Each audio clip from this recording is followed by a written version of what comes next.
pohon-pohon lain juga. Coba sekarang lihat ya, 1948 Israel berdiri dan tidak pernah ada negara-negara bisa kalahkan Israel. Kenapa? Karena itu sudah ketetapan Tuhan. Gitu ya.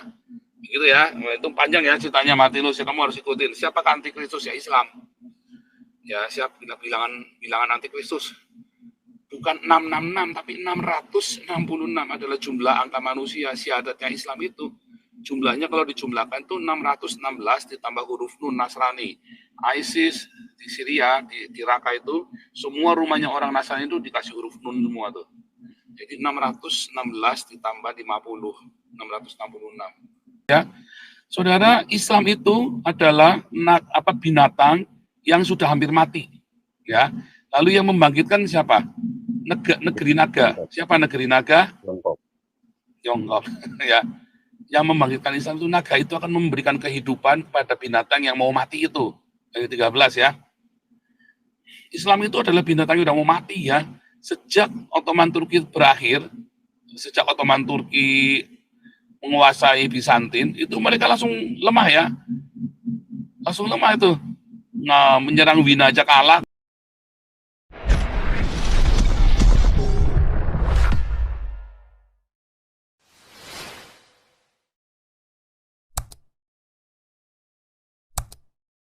Tingkat banget gitu untuk sebuah nubuatan eskatologi akhir zaman gitu. Ini itu saja Pak yang bisa saya sampaikan. Kamu baru kali ini gabung sama channel ini ya. Kamu nggak dengar yang sebelumnya soalnya. Ya, jadi ada sebelumnya Wahyu itu ya. Kalau kamu belajar kitab Wahyu itu adalah alur yang maju dan mundur ya. Itu ada di kelas saya, susah ya, panjang itu keterangannya ya. Wahyu itu adalah alur yang maju dan mundur, flashback sampai ke zaman penciptaan, ya sampai ke zaman sebelum penciptaan, balik lagi sampai ke zaman masa depan, lalu balik lagi ke zaman dia gitu ya. Alurnya maju mundur, flashback dan gitu.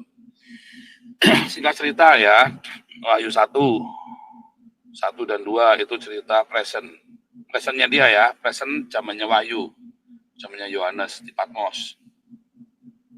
Ya, present. Nah, lalu kemudian dia ada cerita di Wahyu 3 dan 4 ya, juga masih present sampai 5 ya.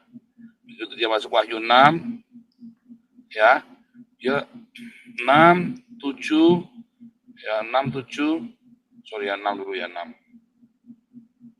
8 ini sama dengan nempel ya, Wahyu 14 15 ya, 9 ini sama dengan Wahyu 16, 17, 9, 10 ya. Nah, itu adalah maju dan mundur sebentar ya. Nah, ini maju ke sana, maju future ya. Tapi Wahyu 12 ini adalah lahirnya Kristen, Israel dan Kristen. Wahyu 13 ini lahirnya Islam dan Antikristus. Ya, lalu Wahyu 20 ini tentang kerajaan 1000 tahun. Wahyu 21 dan 22 langit dan bumi yang baru. Ya, jadi dibagi ya, Wahyu itu dibagi begini ya. Bagi 4 bagian. Ya, 1 sampai 5 itu present, 6 sampai 15, 6, 7, 8, 9, 10, 11, 12, 6, 7, 8, 9, 10, ya, lalu 11, 14, 15, 16, ya, 17, 18, 19, ya, future. Ini adalah nanti cerita tentang akhir zaman, tapi Antikristus ya, zaman-zaman masa-masa Antikristus. Wahyu 12 dan 13, Wahyu 12 lahirnya Israel dan Kristen, Wahyu 13 lahirnya Islam dengan Antikristus. Ya. Coba lihat, musuhnya Islam itu adalah apa? Yahudi dan Kristen. Selalu disebut-sebut, seluruh isi Al-Quran ya membahas tentang orang Quraisy itu hanya sedikit saja. Tapi sedikit itu bahasa Kristen sama Islam semua sebagai musuh. Ya, sebagian besar sebagai musuh, muji-muji tapi dijadikan musuh. Ya, terutama ayat yang telah kafirlah orang yang berkata bahwa Allah adalah Isa putra Maryam. ya kan? Terus sungguhnya Allah tidak beranak dan tidak diperanakan. Dan kata lagi, bunuhlah orang Yahudi dimanapun mereka berada, bunuhlah orang kafir dimanapun mereka berada. Akhir zaman tidak akan terjadi sampai semua orang Islam membunuh orang Yahudi. Jadi orang Islam itu menempatkan orang Kristen dengan orang Yahudi sebagai musuh. Nah, dua saksi Allah itu adalah orang Kristen dengan orang Yahudi. Tahunya dari mana? Dua saksi Allah itu Anda bisa temukan di Wahyu 11. Wahyu 11 itu referensinya nanti dari Zakaria 4 dan Roma 11. Siapakah pohon zaitun? Pohon zaitun adalah orang Yahudi dengan orang Kristen. Karena orang Yahudi adalah zaitun sejati, kita dicangkokkan, pohon zaitun yang dicangkokkan. Dan dua-duanya apa? Kakidian, dua kakidian. Soalnya yang terang. Lalu Anda baca Wahyu 12 ayat yang terakhir. Maka iblis, naga itu akan mengejar keturunan perempuan yang lain, yang punya commandment of God, perintah Allah, apa itu Torah, dan kesaksian Yesus Kristus. Siapa? Ya orang Yahudi dan orang Kristen. Cocok kan? Nah, jadi semua ayat itu nyambung semua. Ya. Lalu kita balik ke ayat 6. Nah, itu adalah masa di akhir zaman, tanda-tandanya ketika seluruh dunia aman. 1 Tesalonika 5, nanti dunia akan aman dulu. Dikira aman, akan aman dulu, baru nanti ada antikristus. Kita belum mencapai satu titik seluruh dunia aman. Baru ini nih nanti. Ya, nubuatan ini baru akan dibuka tahun 1948 ketika negara Israel berdiri. Memang seluruh Alkitab, rahasia zaman yang punya itu orang Yahudi. Ya, Daniel bilang apa? Daniel 12, kamu tidur istirahatlah, nanti baru akan dibuka di akhir zaman. Kenapa? Karena nggak ada orang Yahudinya sejak tahun 300 diusir dari gereja. Tahun 300, ya, tahun 325 Kristen jadi agama negara, kuasai 2/3 dunia.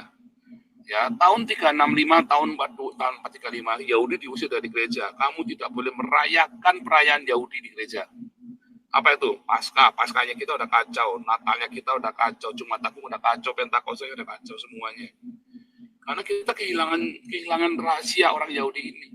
Ya, keselamatan itu kita dibukakan rahasianya kepada kita. Tetapi akhir zaman itu yang pegang kuncinya orang Yahudi. Ketika pohon ara, orang Yahudi itu dilambangkan dengan kerajaan Israel itu politik dilambangkan dengan pohon ara. Ya, kehidupan sehari-hari dilambangkan dengan pohon anggur, kehidupan keimaman yang dilambangkan dengan pohon zaitun. Dan pohon lain bertunas. Israel 1948, Indonesia 1945, India 19 berapa itu? 46 ya. 19 Singapura, Filipina, Malaysia, semua tahun 1950-an semua. Sampai Korea, Cina, ya. Semua itu antara 1950-an. Sesungguhnya angkatan ini tidak berlalu. Ya, jadi tandanya adalah 1948, kata kuncinya itu. Ketika pohon ara bertunas dan pohon-pohon lain juga. Coba sekarang lihat ya, 1948, Israel berdiri dan tidak pernah ada negara bisa kalahkan Israel. Kenapa? Karena itu sudah ketetapan Tuhan. Gitu ya. Begitu ya. Itu panjang ya ceritanya Martinus, ya, kamu harus ikutin. Siapakah antikristus? Ya Islam. Ya, bilangan antikristus. Bukan 666, tapi 666 adalah jumlah angka manusia. Syahadatnya Islam itu. Jumlahnya kalau dijumlahkan itu 616 ditambah huruf Nun Nasrani. ISIS di Syria, di Raqqa itu, semua rumahnya orang Nasrani itu dikasih huruf Nun semua tuh. Jadi 616 ditambah 50, 666. Ya, itu adalah bilangan antikristus. Nanti akan ditato di sini ya, di kepalamu sama di tanganmu itu. Ya, itu panjang itu ceritanya ya. Harus ikutin kelas apologetika, yaitu 3 kali pertemuan. Saya cerita tentang wahyu ini ya, bagaimana cara membaca kitab wahyu. Ya, intinya begitu aja. Tapi ini kita sudah malam nih, ya kita harus tutup. Tapi ini Elmaran dulu, silakan Elmaran. Shalom, Pastor Paul. Shalom Elmaran. Terima kasih Pak. Dari semua Pak yang saya pernah dengar tentang antikristus, semua Pastor Paul yang berbeda Pak. Dari apa yang pernah saya. Selalu orang bilang Katolik dan Yahudi Pak. Sejak dari kecil saya mendengar nubuatan-nubuatan tentang akhir zaman. Hanya Pastor Paul yang satu-satunya berbeda Pak. Dan saya setuju Pak, bahwa antikristus itu adalah Islam Pak. Bukan Katolik atau Yahudi Pak. Itu yang di framing ya oleh para pendeta, para teolog lah ya. Sehingga dari Martin Luther. Jadi Ya mungkin. saya lupa bukunya ya judulnya, tapi si Olaf Schumann adalah yang menulis tentang kerukunan hidup beragama di Indonesia. Olaf Schumann ini adalah teolog Jerman yang tinggal di Indonesia ya. Dia menuliskan mengapa dari mana ada isu bahwa Paus adalah antikristus dari Martin Luther. Martin Luther yang pertama kali ngomong.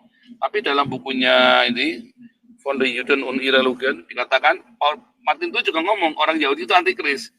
Jadi Martin Luther lah yang menyebarkan isu bahwa Paus atau orang Yahudi adalah antikristus.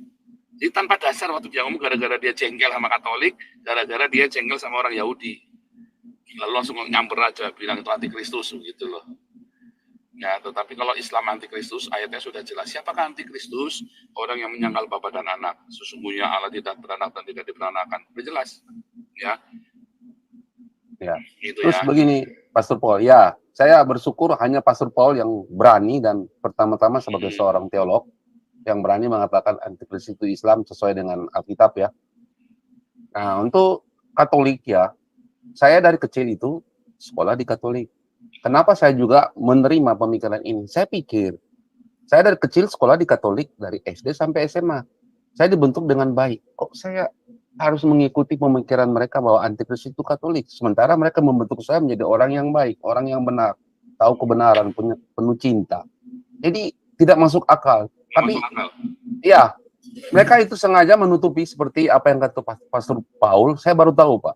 Di dalam abad keempat ya, 300 sekian, itu orang Yahudi nggak bisa lagi jadi Kristen. Di situ saya bertanya, kenapa di abad pertama banyak orang Yahudi jadi Kristen, tapi kenapa setelah Katolik menjadi agama negara, ya, nggak ada lagi orang Yahudi? Itu saya bertanya, Pak. Tapi Pastor Paul menjawab dengan luar biasa ya, dengan histori. Itu saya semakin yakin bahwa benar pemikiran Pastor Paul itu bahwa Islam adalah antikristus. Nah, kedua, Pak, terkait dengan sekarang ini Israel dan Iran, ada Pak, saya mendengar dari suatu pemikiran teolog, sesuai dengan pembuatan kitab Daniel, di dalam Daniel pasal 8, itu ada domba jantan dan kambing jantan. Menurut teolog ini bahwa Sunni dan Syiah itu akan bertempur, Pak. Akan bertempur untuk menentukan siapa Imam Mahdi itu akan datang. Apakah dari Sunni, apakah dari Syiah. Sehingga mereka akan bertempur Sunni dan Syiah ini sebelum mungkin kuda hitamnya Pak ya, yang Pak Pastor Paul itu ya, antikristus itu. Jadi mereka akan bertempur Pak. Dan yang mewakili Sunni itu nanti menurut teolog ini itu adalah Turki. Dan yang mewakili yang Syiah itu Iran. Mereka berdua akhirnya yang pada akhirnya akan perang secara frontal Pak untuk menjadi antikristus dan yang akan menurunkan Imam Mahdi itu. Apa itu seperti itu Pak? Nggak. Yang dimaksud dengan Daniel 8 Pak? Enggak. Jantan dan bukannya? Bukan.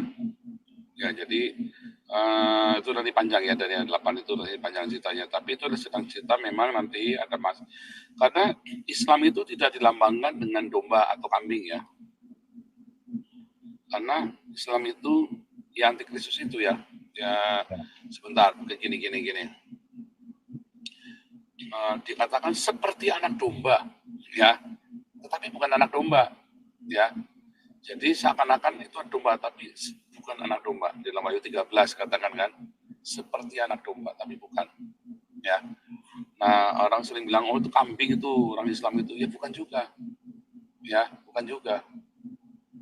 Seperti ada anak domba, ada ya katakan seperti anak domba. Tetapi nanti kecampuran teologi pagan yang pernah diadopsi oleh Katolik gitu ya, Azazel itu kan kambing itu kan. Antikristus itu kambing itu kan ya. Azazel itu melambangkan tentang dua kambing yang dilepas itu melambangkan Yesus Kristus dan Yesus Barabas yang dilepas. Kan coba ada dua Yesus kan waktu penyaliban Yesus itu kan, Yesus Barabas sama Yesus Kristus. Lalu orang Yahudi bilang bebaskan Barabas untuk kami. Yesus Barabas dilepas, Yesus Kristus disalib. Nah, kambing yang satu kan dilepas kepada gurun kan, untuk dilepaskan bagi Azazel, kambing yang satu dipersembahkan bagi Yehova. Nah, itu Yesus dipersembahkan bagi Yehova, sementara yang satu dipersembahkan. Kenapa disebut kenapa kambing? Karena pemberontak kan, ya kan, pemberontak. Yesus Kristus kan disebut sebagai pemberontak, makar sama Roma kan. Yesus Barabas juga sebagai pemberontak, orang Zelot kan. Yesus Barabas itu bukan pemerkosa, itu orang Zelot, syahidnya orang Yahudi ya. Nah, Yesus Barabas dilepas ke padang gurun, sedangkan pada Azazel. Sementara Yesus Kristus dikorbankan bagi Yehova. Jadi bukan seperti itu ya. Jadi salah satu penyebutan Islam itu kambing itu karena mitologi Azazel kambing itu ya. Antikristus kan sebut 666 itu namanya kambing gitu ya. Bukan juga ya. Kan. Dan Syiah dengan Sunni itu ya sudah selesai masa perang. Yang nanti mereka yang sekarang terjadi ini adalah si